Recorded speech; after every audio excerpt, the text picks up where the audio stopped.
Daniel, good to see you. It's been exactly 10 years since you were the guest of the Goethe-Institut Toronto in our intermediate artist residency with the Ontario College of Art and Design University and the University of Toronto. Now you are presenting the North American premiere of your latest film, Rift Finfinnee, at North America's largest documentary film festival, Hot Docs. Now, I remember when you were here previously, you were already fascinated with and realizing projects in Africa around the urban-rural divide, accelerated change, and the relationship between the built environment and its human impact. Looking back, what's the biggest difference between looking at Africa, obviously from the outside, in 2011 and 2021, as you are now taking us to Addis Ababa, or Finfinnee, as the capital of Ethiopia is called in Oromo? Well, I think, on many levels, things have changed. First of all, probably the whole discourse around decoloniality has arrived finally to Germany, which is a good thing. So looking from a German perspective onto the African continent is something that is more critically done by now. Talking about myself, I think back then, and I prefer not to talk about the African continent in general because 54 countries, but back then I only knew Ethiopia as a tourist, so from a touristic perspective. And in between, I have traveled there for another project, which was dealing with the relations between China and different African countries. And I had the chance to make in-depth research on that topic in 9 different African countries. So I think I also got to know the continent and its complexity a bit more since then. And it also gave me the chance to get to know Addis Ababa in Ethiopia in a different way. And that was also the starting point of that project, Rift Finfinnee, when I saw the urbanization process, and as part of my research on the China-Africa project that also was fueling my last film, Yugong, I got in touch with researchers from the EIABC, which is the architecture university in Addis Ababa, and Bauhaus University in Weimar, that were working on this question of urbanization. So I got fascinated by the question of this rapid urbanization that is necessary in a country that is still up to 80% defined by agriculture, but at the same time is rapidly growing. And also, as we know from the international news or international media, hopefully everyone knows this urbanization process brings about or reinforces ethnically constructed tension and other tensions. So this is something that has developed in the last years, and so it fueled my interest in that topic. On the other hand, also Rift Finfinnee is the third part of a trilogy, and you mentioned my interest in urbanization processes in general, which looks at the periphery of Addis Ababa, and the first 2 parts were 2 other films, Hashti Tehran, that was shot in the periphery of Tehran, and the second, Desert View, together with Constanze Fischbeck, that was shot in and around Cairo. So I think that region in general interested me in relation to this topic, because their urbanization processes show or reveal social and political questions in a different way than it's happening in Europe. So it was quite obvious when I saw, as part of my research on the China-Africa project, what's going on in Addis, that I would choose Addis Ababa as the location for the third part of this trilogy that I was working on since 2016. I think we'll probably loop back to a few of the elements that you just mentioned in these very sort of complex pictures that you paint. And maybe one access point is looking at the other half of the film title. Give us some idea which rifts you encountered and wanted to reveal in this film. How did you decide on this title? How perhaps did this title find you when you were developing your material? And I asked that too, you just mentioned it as well, knowing that you do in-depth research when you go into new projects, and that everything sort of is interconnected and can be in a way traced through your oeuvre. So what are these rifts that you see? Mm. So yeah, first of all, as already mentioned, I was actually participating in several excursions of this research group in rural areas in Ethiopia, but also in and around Addis Ababa. So I saw various locations, and then what struck me most was the eastern periphery of Addis Ababa. It started actually with a look at Google Maps, when you see that this street from east to west goes like 90 degrees down, and you wonder why. And then you see that the city of Addis Ababa is cut off by a deep valley, which separates rural from urban, and also the land of the Oromo, the Oromia, from the administrative capital of Addis Ababa. And this valley is part of the Great African Rift Valley, which, as we know, goes from the Red Sea all the way to Mozambique. And geologists say that most probably in millions of years, it will actually divide the African continent into two. And in general, I'm interested in the analysis of space. That's location scouting, and analyzing space is sort of the starting point for many of my projects. And so I went there and had a look, and what fascinated me was that there is not only a geological or geographical rift, but we have all these layers. We have the rift between the urban and rural. We have the rift between the farmers and the urban people, and also the industry regions that are being built around Addis Ababa. And you have the social divides, and you have the political divides, and the ethnically constructed divides between the Oromo and the Amhara. The Oromo that are mainly farmers, the east side of the rift, and the Amhara that inhabit the capital city. So the same geographical rifts can be read as an allegory or as a manifestation of these other rifts that I'm interested in, the socio-political ones.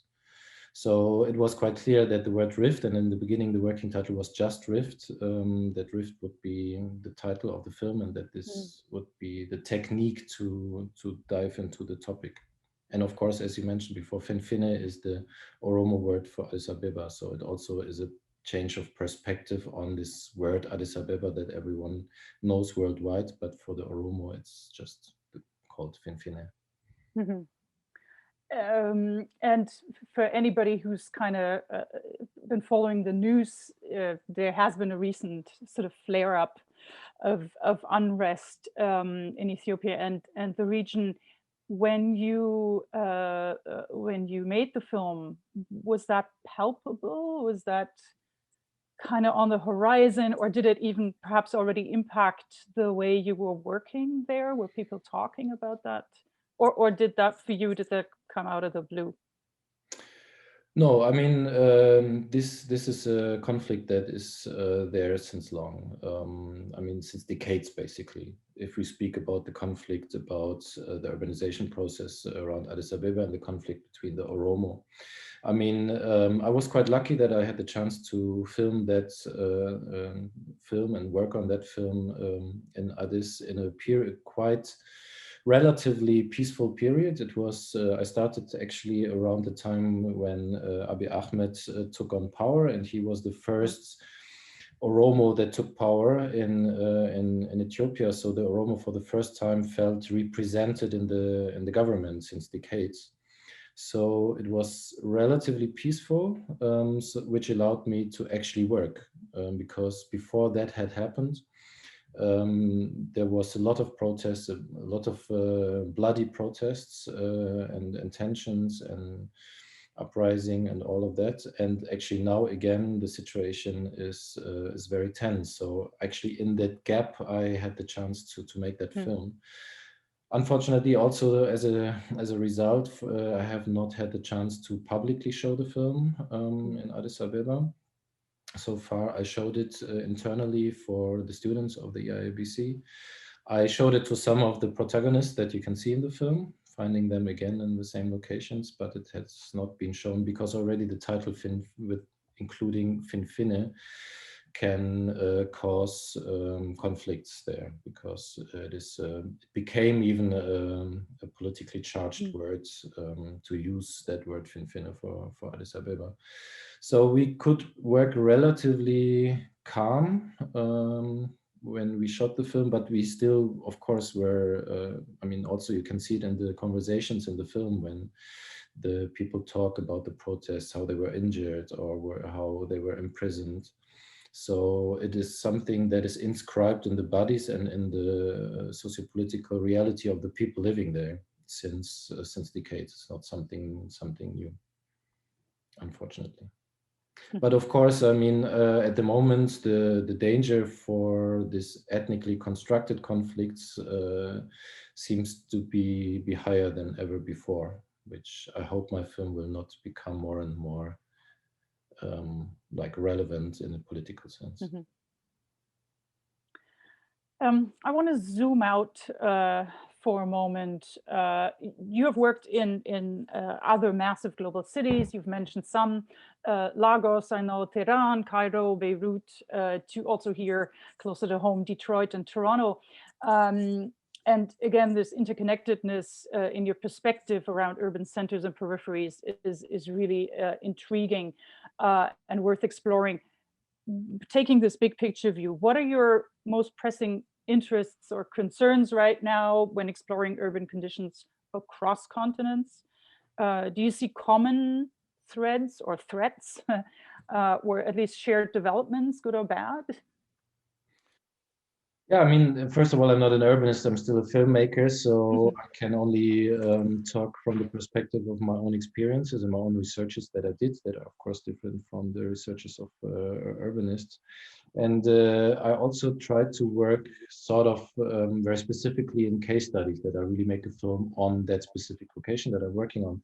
But I mean, there is no doubt that, especially in the region where I did this trilogy, Tehran, Cairo, and Addis Ababa, so let's say the Middle East and Northeast Africa, there are common tendencies, obviously. And what the film Rift Finfinnee, for example, does not show is the city center, which is the development of the city center in Addis Ababa, which is the cause of the effects that the film shows that are happening in the periphery where the people actually live.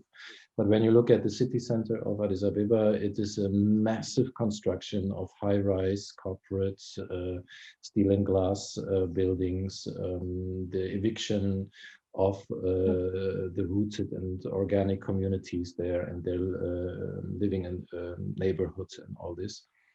And I mean, it's an obvious thing that is happening around the world, but maybe specifically in that region where a specific idea of space, of urban space, is prevailing, and it's also very powerful. So it's the neoliberal economy that shapes our cities. And it's maybe they're a bit more obvious than in Europe or in Toronto, but I mean, the things are the same. And that, of course, is a huge concern, and it's sort of a hidden agenda of that trilogy in general, to not show these kind of spaces. I think there's many images, many visuality, many discussion about city centers and how they are developing in that sense. But there's a little less discourse on the effects of these kind of developments on the spaces where people actually live, which is very often the periphery, especially the socially marginalized, or the people who try to escape the city for their like beautiful nature-related housings, as you can see at the end of the film Rift Finfinnee, which of course the affluent classes in the society. So I think this trilogy in general shows 3 case studies, and but the way I work, I also try to find allegoric elements that make you understand transformations of space in general. And so when you watch a film on Addis Ababa, you can still learn something about our own spaces in Europe or Toronto or wherever. You rightly started this answer by saying you're a filmmaker, you're not an urbanist. And so let's talk about your filmmaking and come back to Rift Finfinnee specifically and the people. So you keep, I don't even want to call them protagonists, you keep the people in the film unidentified, not anonymous, but unidentified as we go through the film, and largely off screen visually, right, in the film. It's their voices that make their way through the landscape and the film. For me, really, I keep thinking of it as a river, although it is a very sort of dry environment, but that I had a strong sense of flow in your film. So you, and with you, the viewer, seem to be just listening in on an ongoing conversation. It felt like that to me, at least. So the film is actually all about people. We've been talking about the built environment, but for me, it's all about people, the price they pay for rapid growth, the social inequality they experience, the ethnic tensions that you've mentioned that are partly manufactured, the impact of corruption. Just as an example, I was fascinated by the incredibly insightful analysis of that vicious cycle of land rights, expropriation, displacement, social disintegration. One woman, about a third into the film, speaks very passionately about. I don't know whether it was Lydia, once a name was mentioned, but normally you don't, you credit people at the end. Can you reveal a bit about her as an example of how you found and then engaged the dozens of protagonists or people in the film, and how you employed their voices as a sort of psychogeographical chorus of place, of that place? Yeah, first of all, thank you for that term, psychogeographical chorus, because I was still looking for a way to describe that method also, and it's quite precise. No, I mean, from the beginning, it was clear for me, and there are several reasons for that, that I would separate conversation recording and visual recording, but then sort of later on and in the editing of the film, bring it together again. First of all, because me as a foreigner filmmaker doing my research in Ethiopia, who am I to just interfere with the people talking with each other? So I don't believe in this kind of interview situations when I do them. So it was clear that I would work with the people that I got to know on one hand from the EIABC, so students, graduates, and others that have a knowledge about urbanization. And other people that I got to know or would encounter during my filming process and the research process on location. And what I did, I brought them together. I microphoned them and sent them sort of to the locations that I was interested in, and just yeah, ask them to engage in conversations, everyday like conversations. So in the end, I had 50, and I wasn't even present most of the time, physically present. I was in Abeba, but when the conversation happened, I would not be there myself, because I wanted that Ethiopians speak with Ethiopians about the issue and not me with them. So at the end, I had 50 hours of conversations that were happening in quite everyday like situations. But it was clear that I would film my own material, which is a mostly wide-angle lens camera focusing on questions of landscape and architecture, which also represents my distant view and my outside view. And then would combine it so that the people you see in the image are possibly the same protagonist that you hear. Most of the time, it's actually not the case, pragmatically speaking. But I wanted that you could associate the people you see with the people you hear speaking. And that is because I am not so much interested to start with one or two protagonists, tell their whole life story, and then go to the bigger picture. But for me, the human beings are representatives of the structures that define them in a way. So they are representative of a social class, they're representative of a certain profession, and also an ethnic group, and certain things that they suffer from, certain things that they aspire to, and so that they appear as individuals. Of course, I mean, when we listen for like 10 minutes to the story of the night guard, it's really about him. But it's not about him as like the main interest. It's about what he can tell could be told by 50 other night guards in the same way. And to make this clear, it's another idea to have, what was it, psychogeographic? How did you call it? What did I call it? Psychogeographical chorus. Chorus, exactly. So it was more working with a chorus that would represent the complexity of the social groups that are encountering each other there, rather than starting with individual protagonists.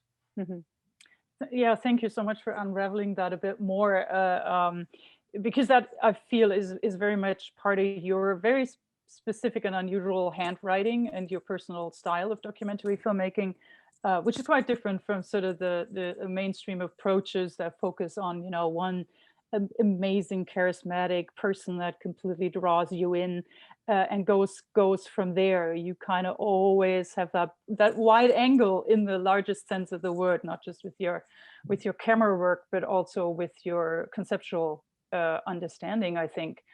And staying with your craft for a moment, what I find so unique about your formal language in your media arts work is that you always, and it always seems, you seem to inhabit a constellation of multiple formal approaches. Just as a background, you're also a theater director, and I think that's not unimportant. Your films are in a certain way experimental. They're very performative. They can seem installative. I've seen some of your China and Africa work that seemed more so, and of course documentary. And those elements you expertly then dramaturge as you write, direct, and edit, right, in one person. So for Rift Finfinnee, I have to say I was eagerly awaiting waiting for the credits to learn about the soundtrack. Tell us a bit more about this approach here to the sound. You mentioned before how sort of image and voice came together, but there's music in very specific and very small doses and very specific circumstances, I find. So what about the music that's interwoven into this circumambulation of Addis Ababa, and how did you find that? It is Ethiopian music, I believe. Yeah, I mean, before I answer directly your question, maybe I should say 2 sentences about the structure of the film, because it's very related then to the sound concept, because the film is sort of a journey along this rift, and it passes through 4 different areas with different social class, different housing estates, and basically it's a walk. You could say even the film is 80 minutes long, and if you walk from the first location that you see in the film to the last location, it would probably take exactly those 80 minutes. So it was a decision to have that kind of structure of the film, like a journey, also because I didn't want to tell the story of Africa, but what I can do as a foreigner is I'm a traveler. I'm not a tourist, but I'm a traveler. And I can represent this journey that is my journey through these different areas. As a filmmaker, I can represent that. And one of the main ideas to achieve that was from the very beginning not to have direct sound all the time, but to have sort of a flow of the soundscapes and the ambiences. So that it's sort of a continuity of that journey that goes over the cuts of the images itself. So that is the first thing, that the ambiences that you hear, they're actually less complex than a lot of people think. For example, the beginning, there's maximum 2 layers at the same time. All of it, what you hear, is recorded at the location that you see, maybe not at the same moment. But I mean, also with my background as a musicologist, I'm quite sensitive to sound, and I had a sound recordist as the only other crew member with me all the time. So this was very important, and I developed sort of an idea for the soundtrack in general also from a musical point of view, without faking it or without adding things, but really Mhm. using the ambiences that we found in these locations and sort of make them transform into each other. But speaking about the music itself that I use, I am also quite critical most of the time about the use of music in documentary film when it's just enhancing the mood or something. Mhm. But I felt, on one hand, the film has this continuity of the journey. On the other hand, there are clearly distinct parts in the film, and that are partly marked due to this idea of the camera doing like this movement, or so it's really like this, what is it in English, charnier that you have at the door. So that's the camera movement. But on the other hand, the second element to mark the transitions from one part in the film to the other is that kind of music, which is a piece by Getachew Mercuria, one of the great heroes of Ethio jazz, who made a complete album in 3, which is quite unusual. Usually I have 4. I mean, in Ethiopian music, I have a lot of other rhythms that are more complex, especially in the Orthodox church music that I adore, the Ethiopian one. But at least here it's quite interesting. The 3 rhythm, the waltz, sort of has more this kind of circular thing, or something is sort of Hmm. brought forward, and it's very different from the rhythm of 4, which is it's a march. So I chose Uh-huh. that specific song to mark the transitions, to sort of to continue the journey to the next housing estate. So the music has a sort of a structural function in the narrative, in the narration of the film, rather than. But of course, it's also a very beautiful piece, I find. Yes, it really is, and noticeable in a good way, right? Like as you say, sometimes it just there to underscore mood, right? To create drama, create tension or melancholy. And in your film, it was kind of like, yeah, you kind of took note, literally, um, uh, in that way that you describe. Yeah. Daniel, last question. Let's do a quick outlook to what's next, because of course I researched a bit what you're up to right now, and as we were setting up this conversation, we were waiting for you to come back from Armenia to return to Berlin, to your house in which you're sitting. You were in Armenia doing some research for a future project, I understand, and you're working on a series of spatial performances and 360-degree films, which I haven't seen from you before, on extractivism that will take you to or across your native Germany as well, the West Papua, the Congo, and Estonia, if I understood that correctly. And it's titled, again, Landscapes and Bodies. So here we are again, but what's the story and what's different in the new films? And when might we see those? Yeah, I think it's a logical or continuation of my interests, going from architecture, from the city center to the periphery, and now really go to the landscape. Is this question and the interest in the human-made transformation of landscape, and how it changes the way we live with each other, because the scale of transformation is so huge that it just, on a local scale, relocates indigenous people, founds new mining towns, but also on a global scale, the question of extractivism is actually moving bodies in the space on a large scale. So that's something that I'm very interested in. And actually, the series you mentioned, Landscapes and Bodies, it's a series of 360-degree documentaries. The first one combining East Germany and Papua, the second the east of the Democratic Republic of Congo and West Germany. And they're already done due to COVID. And they are also part of a theater series, a series of theater projects. But in the film world, they have not yet been premiered because of COVID. So, but they're finished.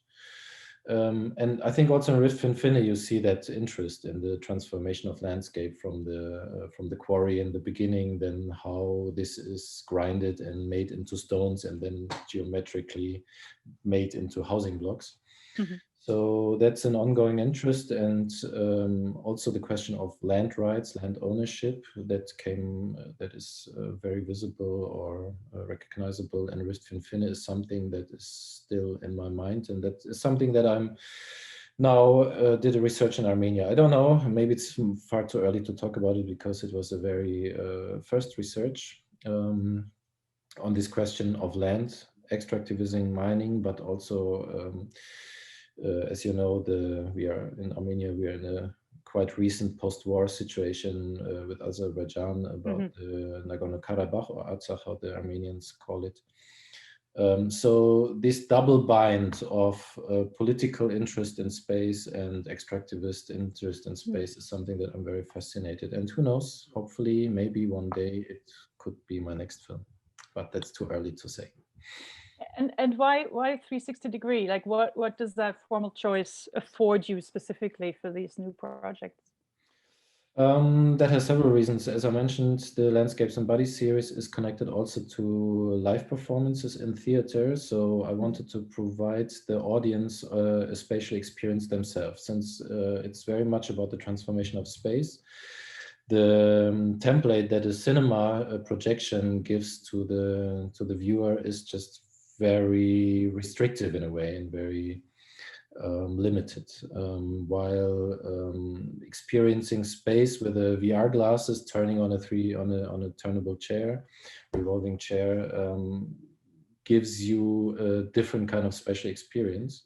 This is one aspect. The other aspect that makes me interested in 360-degree documentary is that, different from, let's say, conventional 2D filmmaking, where you would transmit the asymmetric relation that you have being behind the camera towards your objects in front of the camera. You transmit it to the viewer and the cinema, which is also an asymmetric power relation that you cannot undergo, right? And it is one of several methods that can also reflect my own position as a white male European filmmaker going to places in the global south, right? So that at least this kind of asymmetric power relation is changed a little bit, because when I wear these VR glasses, I never know if in the image someone is behind me looking at me, while when I sit in the cinema chair, I'm very sure that no one from the film can be behind me. So that was a choice for this, for the 360 degree, but it doesn't necessarily mean that I would from now on only work in 360. I'm still very much interested in the template of cinema and in this possibility to contemplate in a more frontal way between me and the chair and behind the camera and the landscape in front of me. Yes, and in cinemas, where I hope we will see you again. I hope we will meet again in Berlin, in Toronto. In the meantime, thank you so much for bringing us Rift Finfinnee. Congratulations on the incredible international festival run the film has had already in this difficult circumstance under COVID restrictions, and the North American premiere at Hot Dogs, which is amazing. So we're glad to have you virtually back in Toronto at least, and safe travels. See you soon, and good, best of luck. Take care. Thank you, Jutta, for all that. I'd love to be in Toronto now at the festival. I can't, but we'll see each other and hopefully be in the cinema together soon.